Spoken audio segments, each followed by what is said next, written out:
Guys আসসালামু আলাইকুম, আশা করি সবাই ভালো আছেন। রান্না করতে তো সহজ, কিন্তু কাটাকাটি করতেই ঝামেলা, ঠিক না জন্নাপা? এই যে কাটাকাটি কইরা গুছায় নিয়ে আর রান্না করতে বেশিক্ষণ লাগে না, কিন্তু কাটাকাটি রে মেইন কথা। তিনটা করেন তো। জন্নাপারে কইছি জন্নাপা মাছ কেটে দেন, আমি কিছুটা সবজি কাটতে নিছি। জন্নাপাকে এই যে মাছ কেটে দিচ্ছে, জন্নাপা এই যে রুটি বানাই দিচ্ছে, এগুলো থাকবো। তো রুটি ভাজার আগে এই শুটকিগুলো ভেজে নেব। আচ্ছা, শুটকি দিয়ে আমি পেঁয়াজ কাটি না এখন পর্যন্ত, যে কাটাকাটি এই যে এইগুলো কাটলাম, পটল দিয়ে আলু দিয়ে। ওই যে জন্নাপা যেই মাছ কাটতেছে সেই মাছ রান্না করব।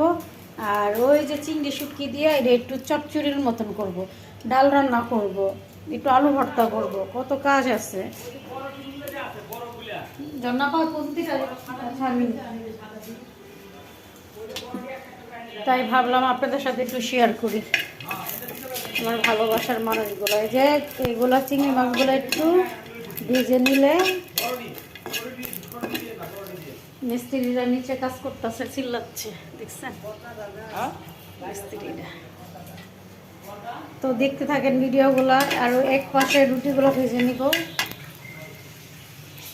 চিংড়ি মাছ আমার ভাজা শেষ, আমি এখন গরম পানি লাগে না, এটা ভাবছি এটা গরমে চিংড়ি মাছের বালুগুলো সব উঠে যাবে, দেখছেন আমি ভিজিয়ে রাখলাম। তো বাকি কাজ রুটিগুলো একটা একটা করে ছেঁকে নেই। আর জন্নাপার সব মাছ টাছ কাটা শেষ, এখন জন্নাপা ময়লাগুলো প্যাকেট করতেছে, জন্নাপা রান্নাঘর মুছে ফেলবে। আর আমি দিকে রুটিগুলো ভেজে তারপরে কাজ শুরু করব।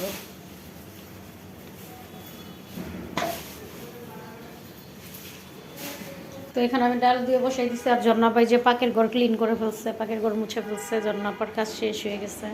আমি যে রুটিগুলো হালকা ছেঁকে তারপর রান্না চড়াবো। আর এখানে হয়তো বা মিস্ত্রিরা এই যে চাল লাগাচ্ছে, এই যে খালি জায়গাটা চাল লাগাচ্ছে মিস্ত্রি। তো এই যে এখানে আমি এখন তেল দিয়ে দিছি, শুটকি বসাই দিব। এই যে ধুয়ে নিলাম আলুগুলো, ধনিয়া পাতা কতগুলো খচখচ করে কেটে নিচ্ছি। এই যে রসুন দিব, কাঁচা দিয়ে দিব, পরিমাণ মতো লবণ দিয়ে দিব, চিংড়ি মাছগুলো দিয়ে দিব,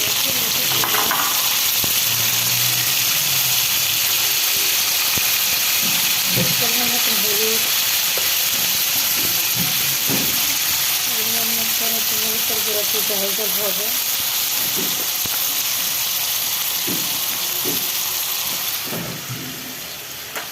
দিয়ে কষাইয়ে নেবে। এরকম কষাইয়া তারপরে দিয়ে আলুগুলো দিয়ে দেবেন, দিয়ে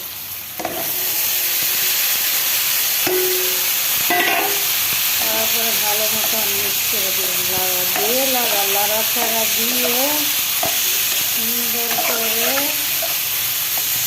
ঢেকে দেবেন।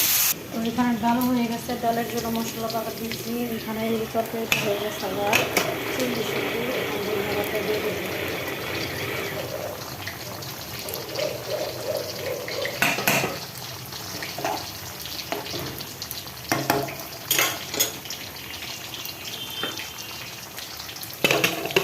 ডালের বাগান জন্য হয়ে গেছে। তো এখানে মাছের জন্য মশলা পরিমাণ মতো দিয়ে তারপরে অনেক সুন্দর করে কষা হয়ে গেছে। আমাদের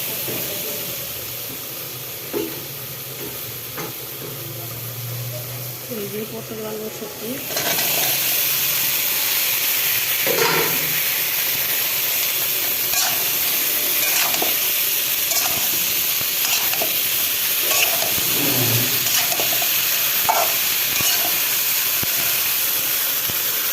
তো এখানে আমি একটু লবণ দিয়ে দিলাম, মাছগুলো দিয়ে দিব।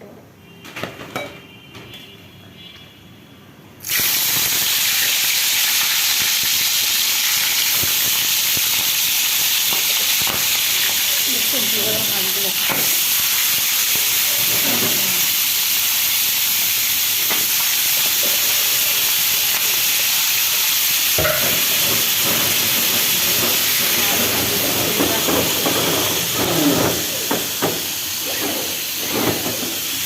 কাজ করতেছে।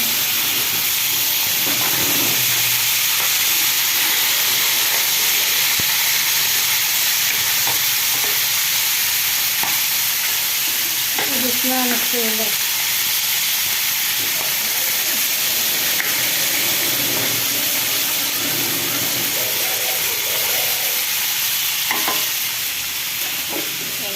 তরকারি কষানো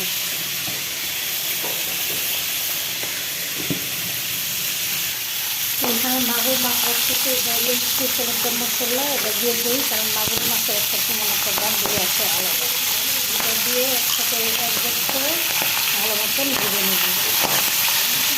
এর মধ্যে যত একটা গরম মশলা সব কিছু আছে এর মধ্যে, মাছের খুবই একটা টেস্ট ভালো হবে, তার জন্য দিয়ে দিলাম মশলাটা দেখতে পাচ্ছি। তো আমি এখানে সবজি ভালো মতো কষাই দিচ্ছি, আর এই যে মাছের যাতে একটা মশলা দিচ্ছে এটাও কষাই দিচ্ছি।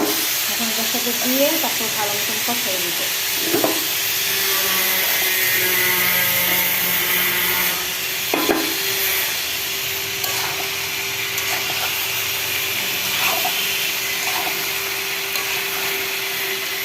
ভালো মতন কষা নিলে ওরা গন্ধটা থাকবে না, একটা মাছের একটা গন্ধ থাকে না, ওটা থাকবে না, সবজির সাথে মিশাই ফেলবে। তো মাশাআল্লাহ দেখছেন অনেক সুন্দর হয়েছে। তো আমার ভিডিও ভালো লাগলে লাইক শেয়ার সাবস্ক্রাইব করতে ভুলবেন না। তো দেখছেন মাশাআল্লাহ অনেক সুন্দর ভালো লাগছে। আর এখন দিয়ে দেবো ধন্যবাদটা। ধন্যবাদটা না দিলে তো তরকারিটা টেস্ট ভালো হবে। তো ঢাকনা দিয়ে দিলাম। তো প্রত্যেকে ডাল রান্না করা হয়েছে, তরকারি রান্না করা হয়েছে, নিচে একটা তরকারি রান্না হয়েছে। মাশাআল্লাহ খুবই সুন্দর হয়েছে।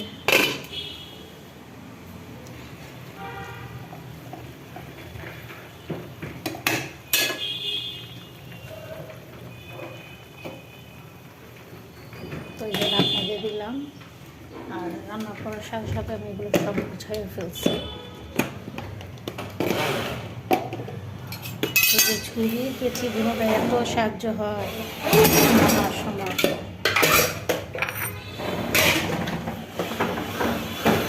মিস্ত্রিরাও কাজ শুরু করছে।